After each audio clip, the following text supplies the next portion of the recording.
pastikan Anda telah berusaha.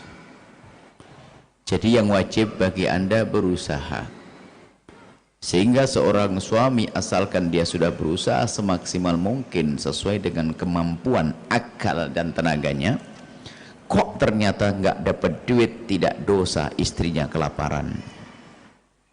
Ingat, oh nggak mampu loh, gimana suruh ngerampok? Enggak dong. Yang nggak bener itu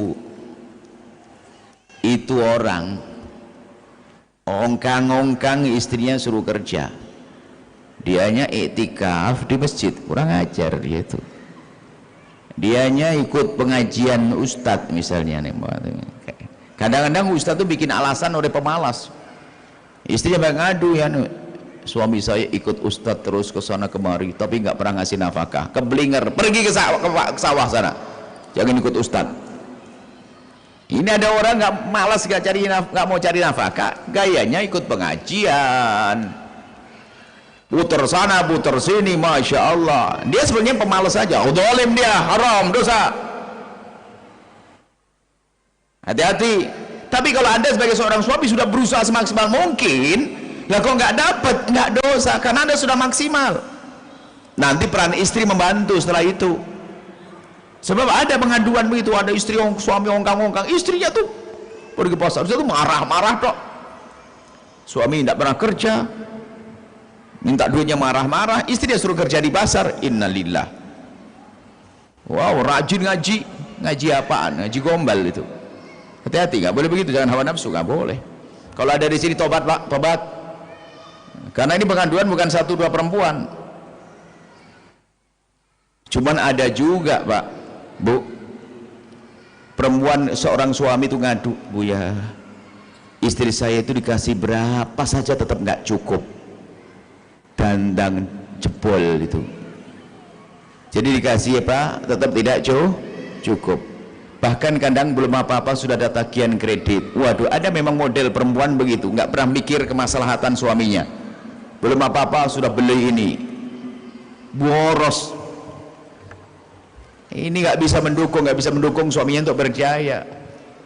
Saya teringat seorang guru mulia, dia bercerita, saya itu ngasih kepada istri itu nggak banyak, cuman herannya, padahal saya ngasih kayaknya pas-pasan untuk nafkah, cuman dia pinter nabung, di saat saya butuh ada. Wah, ini baru istri hebat. Istri hebat ngatur keuangan di rumah tangga. Dan kemudian juga ada urusan dengan keberkahan, ya, ada orang bekerja di sebuah tempat, nggak punya anak, ada satu orang lagi bekerja di tempat yang sama, gajinya sama, yang kedua itu punya anak 3, nggak pernah punya masalah ekonomi, biasa saja. Yang nggak punya anak itu ngutang terus, ini namanya hidupnya nggak berkah, cara hidupnya yang salah, ada begitu tuh. Nah makanya kalau ada orang menemukan dalam dirinya kok hidupnya merasa kayak kurang terus, bahkan itu bisa jadi bukan karena kurang beneran, kurang pandai mengatur pengeluaran. Kadang beli sesuatu yang enggak, bahkan kita suatu ketika ada satu orang mengatakan nggak bisa membayari anaknya sekolah, katanya punya banyak utang, ketemu saya paham, wah ini nggak bener orang itu. Tasnya itu kelihatan tas mahal, dia tasnya tas mahal dan bajunya bagus, akhirnya tidak sengaja dia handphone mahal. Wah ini nggak bener ini orang. Eksem tuh ngikuti gaya hidupnya orang itu. Kalau perempuan kayak begitu tuh, gaji berapapun suaminya nyungsep terus itu. Nggak tahu nemu di mana perempuan begitu tuh. Anda membaik semuanya, soleha.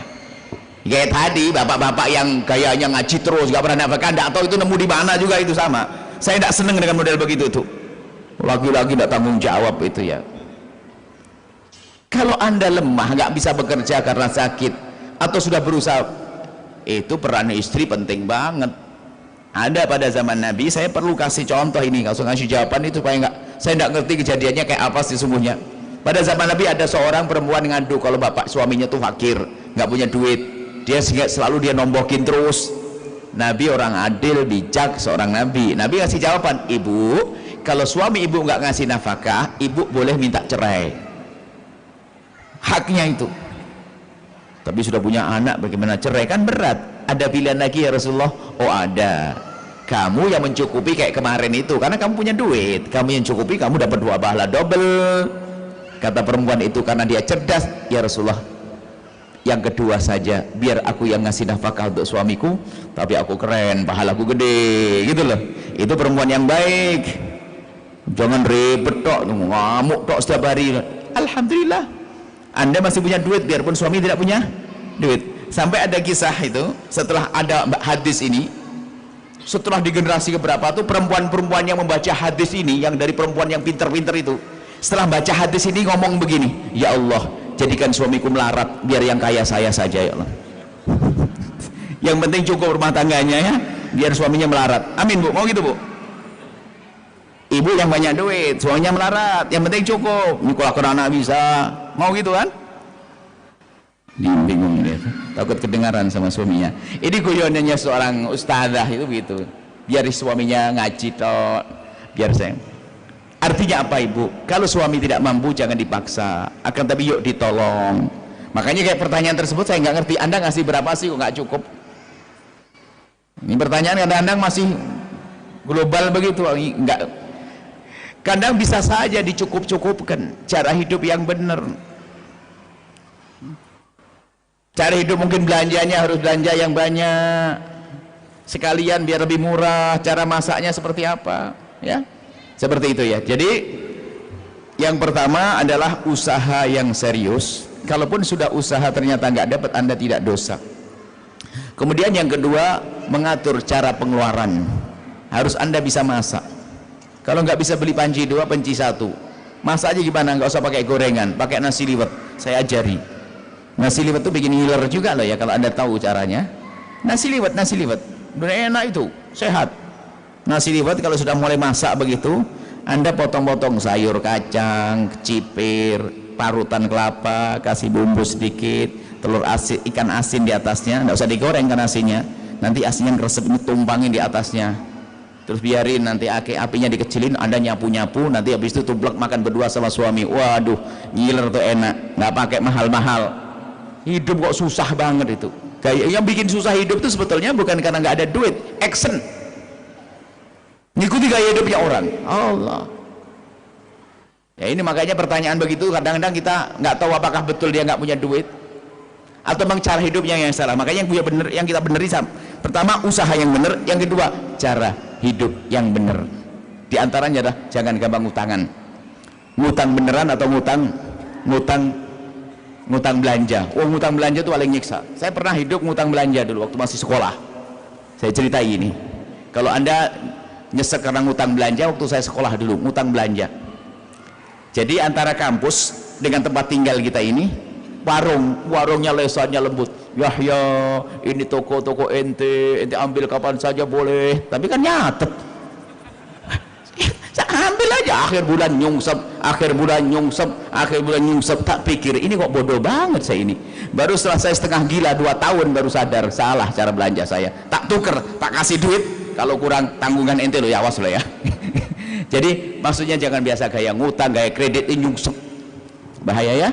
Jadi maksudnya kita benahi cara hidup saja, biasa sederhana. Kalau Anda gengsi makan sederhana, anda ini siapa?